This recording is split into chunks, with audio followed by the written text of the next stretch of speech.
were there maybe some behaviors or things that earlier on that maybe you questioned, was Matthew using, or were there things that he was struggling with? Just, again, to help parents try and identify, we're noticing earlier on there were things that people are recognizing that maybe at that point, prevention could have helped. Yeah. I mean, like my father said, Matthew was kind, generous, empathetic. He was basically like the norm of Cheers, right?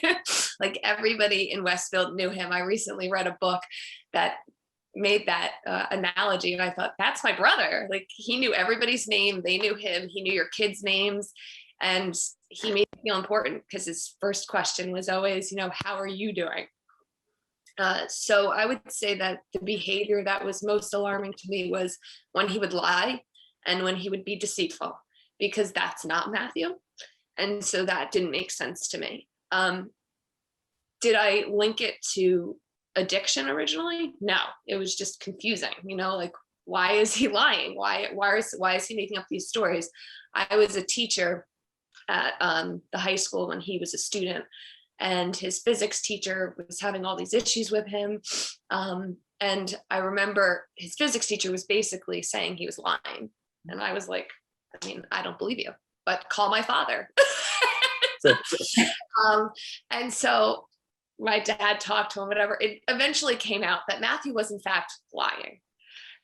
And it blew me away, because that's not Matthew. But when he was addicted, that was Matthew. At the time, I didn't know that was the issue, though. And so I would say, I'm not so sure he was addicted at the time, but he was definitely exhibiting behaviors that were unhealthy. Right. Because that was in high school. That was still pretty early on, but he was definitely. That was high school. Yeah. That was high school, but he was definitely involved with pot and drinking. And what we now know is that while he might have been functioning, he obviously lived with the disease of addiction, right? So even early on, when we might have not classified it as addiction, he was struggling with that.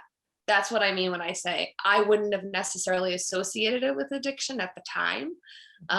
But by all means, in hindsight, yes, I think that was a result of his disease that he didn't know that he had, and that he didn't know he was living with.